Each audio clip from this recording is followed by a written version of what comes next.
Olá, meu amigo, minha amiga, tudo bem com vocês? Espero que sim. Afinal de contas, hoje é sábado e estamos juntos aqui em Cuiabá, na capital do estado de Mato Grosso, nesse cantinho do Brasil, para todos vocês refletirem as coisas que acontecem no nosso dia a dia, ok? De antemão, eu quero convidar todos que estão nos assistindo para ficar até o fim. Hoje eu quero fazer um raciocínio, refletir com vocês quem é Bolsonaro, né? Como é que uma pessoa tão tosca que conseguiu chegar a ser presidente da República e se manter lá, mesmo com uma série de questões que são colocadas contra ele, ele se mantém, se equilibra no meio do poder, né? Então, vamos refletir isso. Mas antes eu quero convidar você a dar o seu positivo, ficar até o fim, dar seu positivo ou negativo, não tem problema, fazer seu comentário, concordando, discordando, né? Complementando nossas ideias, tudo bem, numa boa. E também se inscrever na página, a página é Vote, V-O-O-T-I, Vote, uma expressão mato-grossense para todos nós. Bom, antes eu quero dar aqui a informação que todos os dias nós fazemos esse balanço. Nas últimas 24 horas foram 2.807 mortes. 2.807 pessoas morreram de Covid-19 nas últimas 24 horas aqui no Brasil. É muita gente. Maior número de pessoas mortas em um país no planeta. Então, é triste, é triste. Estamos isolados. Então, estamos ficando isolados no mundo. Tá? Porque todo mundo está vendo que o Brasil é um gigante laboratório do Covid-19. Ele está se multiplicando, se proliferando, as cepas acontecem, e aí o mundo está se fechando para se proteger do Brasil. Olhem a que ponto que nós chegamos. São mais de 328.366 mortes desde o início da pandemia. Triste, mas é a nossa realidade atual.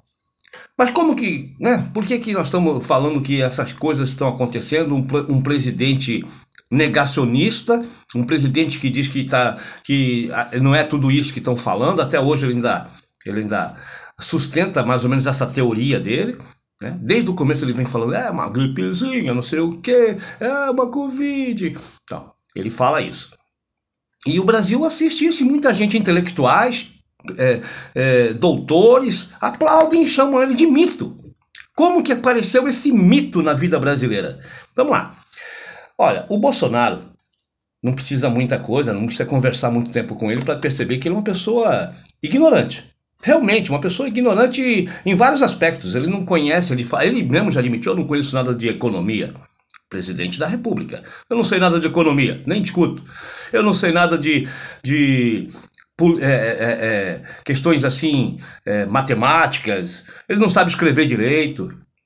Ele não sabe se expressar muito bem, né? Se você for ver o nível de um presidente, embora nós tivemos, por exemplo, um Lula que foi, segundo alguns falavam, semi-analfabeto, mas se você comparar o discurso do Lula e o discurso do Bolsonaro, em termos de conteúdo, em termos até de clareza, de forma de se expressar, o Lula dá de 10-0 no Bolsonaro. Não tem nem como comparar. Eu não estou aqui dizendo de ideologias, mas eu estou falando sobre forma de se expressar, de conteúdo, sabe? Até mesmo de citações. O Lula tem mais leitura do mundo e das coisas do que o Bolsonaro. É incomparável, sabe? Bom, mas por que o Lula, então, se ele é tão tosco, tão ignorante, ele permanece no poder? Com uma pandemia, morrendo gente. Porque ele é útil ainda para a elite. Ele é, digamos assim, o bobo da corte que chegou ao poder e consegue criar fatos, criar cortinas de fumaça todos os dias. O circo bolsonariano consegue chamar a atenção enquanto, por baixo do pano, por baixo do toldo, estão passando as coisas de verdadeiros interesses da população brasileira. E principalmente a favor da elite, dos banqueiros, daqueles que sustentam realmente a ambição da economia. E por isso ele se mantém lá ainda. Mesmo com 2.807 pessoas morrendo todos os dias, ou mais, né? Ou mais. É por isso. Porque Bolsonaro era uma pessoa, nunca viu pobreza, na verdade. Ele nunca foi pobre, né? Ninguém chega nos anos 70, 80 a Amã sendo de família pobre.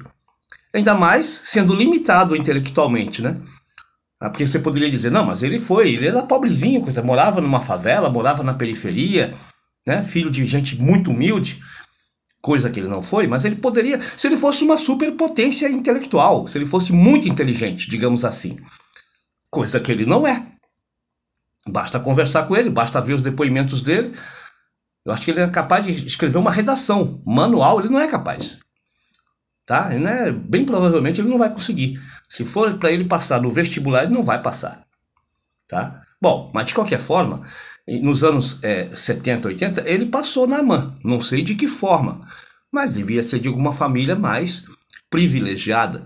E conseguiu se encaixar na AMAN, Academia Militar das Agulhas Negras, do Exército Brasileiro.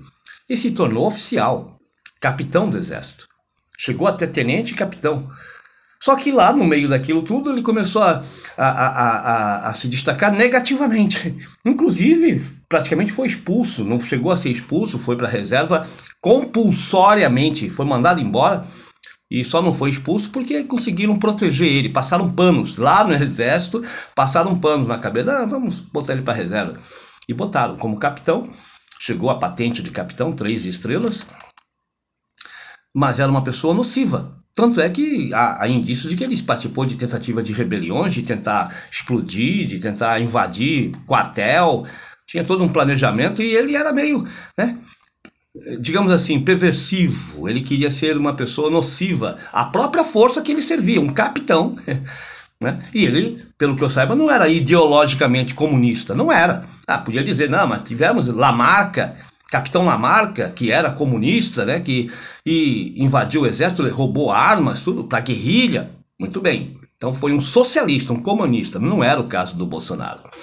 O Bolsonaro entrou no oba-oba e vamos lá, vamos protestar, porque nós queremos ganhar mais, melhorar nossos salários.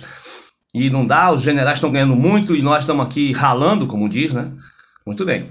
Aí foi pego, foi botado para a reserva e saiu do exército. Lá, com aqueles pensamentos ainda meio que militarianos, digamos assim, foi para o Rio de Janeiro, lá. E se infiltrou nas comunidades, se infiltrou no mundo da bandidagem, da milícia, que não há dúvida que tem milicianos com ele, que ele é amigo dos milicianos, ele se declarou amigos. Tem vídeos aí chamando a milícia da Bahia para o Rio de Janeiro, que seriam muito bem-vindos, que é a favor da pena de morte, que é a favor de não sei o quê, enfim. Ele é miliciano, não tem dúvida disso. Se alguém nesse país tem dúvida que ele é miliciano, é porque também tem merda de cocô de galinha na cabeça. Tá? Que ele é miliciano. E a família dele está misturada com miliciano. Ele já homenageou vários milicianos. Queiroz é miliciano, está lá, sob proteção dele. Cadê Queiroz? Cadê Queiroz? Pois é. E aí, esse tosco se misturou e começou a entrar para a política, se tornou vereador no Rio de Janeiro, com apoio da milícia, e aí com aquele discurso de militar, ainda capitão da reserva, que foi mandado embora, discursando que o militar ganha mal, fazendo uma espécie de um sindicalismo militar, né? Os militares, todo mundo sabe que não tem como se sindicalizar. Né? O exército, a marinha, não pode se ter, mas pode ter representantes. E ele se vestiu de representante das Forças Armadas e eleito como deputado federal. E ali se manteve. Uma pessoa inexpressiva, nunca apresentou um projeto sequer durante 28 anos como deputado federal. Nunca, nunca, nunca, nada, zero. Baixíssimo clero. Se pronunciava sozinho lá no Congresso, às vezes, sobre questões contra comunistas, contra aquela coisa, aquele discurso vazio, e se manteve durante 28 anos, até que surgiu a oportunidade agora. Os neoliberais queriam o PSDB de novo na presidência, golpearam a Dilma, tiraram a Dilma com aquele pedalada que até hoje não tem explicação, tiraram o PT. Criaram lá o Lava Jato lá, né, que nós sabemos das condições que foram lá com o Sérgio Moro, Dallagnol, os procuradores, tudo corruptos, tudo manipulando todas as ações para prender o Lula, que agora está se tornando tudo legal, derrubou tudo, a justiça já derrubou. E aí, prenderam o Lula, tiraram o PT da jogada, só que o PSDB, a pessoa da hora, a bola da hora era o Aécio Neves.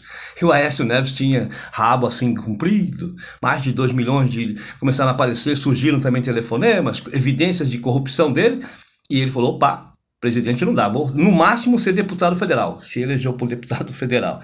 No lugar do Aécio Neves, quem que surge? Ele, o louco, o bobo da corte, ele mesmo. Bolsonaro, com aquele discurso dele, né? E se elegeu. Esse é o Bolsonaro. E ele trouxe para a corte os seus filhotes, né? Fake news, a mídia, esse fenômeno que é os meios de comunicação de massa, fizeram a cabeça de milhares e milhões de pessoas, criou o gado, o rebanho, que o segue até hoje, cerca de 30 milhões de brasileiros que não conseguem enxergar nada além de mito. E ele continua, mesmo com essa pandemia, mesmo com as loucuras, mesmo com as evidências claríssimas de corrupção, de bandidagem, ele continua a fazer as coisas que a elite quer, que os neoliberais querem. E é claro, é bom, é fácil ver isso, é fácil. Né? Enquanto ele faz tudo isso, se protege os filhos da justiça, manipula. Agora ontem conseguiu aí dizer que não quer depor na justiça, na Polícia Federal, ele abre mão. A Advocacia Geral da União diz que Bolsonaro não quer mais depor lá na Polícia Federal sobre aquele de ter ou não aparelhado a Polícia Federal, que o Sérgio Moro acusou, saiu atirando, lembra? Ele não quer mais, além de tudo é covarde, é claro, né? Sabe que se for falar, vai falar besteira, vai se incriminar. Então, presencialmente, Deus me livre, Bolsonaro ir lá na frente do delegado da Polícia Federal. Então ele já se manifestou que ele abre mão, não quer, não vai, nem presencialmente, nem por escrito. Cabe agora ao Supremo Tribunal Federal decidir se ele tem que ir como indiciado. Ele está sendo como investigado, investigado. Ele não está indo como testemunha. O presidente da República está indo como investigado nesse caso. E ele não quer ir, não quer ser investigado, não quer depor perante o policial federal, o delegado, não quer ir. Aí, alguma coisa tá de errado, né? Se fosse eu seria o primeiro. Se eu não tenho nada a esconder, não devo nada, eu sou o primeiro. Eu quero ir agora, hoje, onde é que é? E vou. Mas ele tem rabo preso e é covarde, é burro. Ele não quer ir. Já disse que não vai, não quero ir. Alguma coisa tá de errado, né? Só não vê o gado dele. O gado dele, não, é o presidente, tá certo, ele não pode ir mesmo. Além disso, Banco do Brasil aí, ó, ontem, troca novamente de diretores lá do Banco do Brasil que indignados com a gestão, a intromissão do presidente Bolsonaro nas coisas do Banco do Brasil, colocando uma pessoa de confiança dele, é claro, mas que todos estão vendo que é inexperiente, não digo incapaz, mas inexperiente, no mínimo inexperiente. E tá lá, presidente do Banco do Brasil, indo contra os interesses do Banco do Brasil. Banco do Brasil, que é o banco nosso, né? Banco do povo brasileiro. Eletrobras sendo privatizado, já caminhando para privatização, coisa nossa. Né? Saneamento básico, água, que mexe com água, já está sendo privatizado.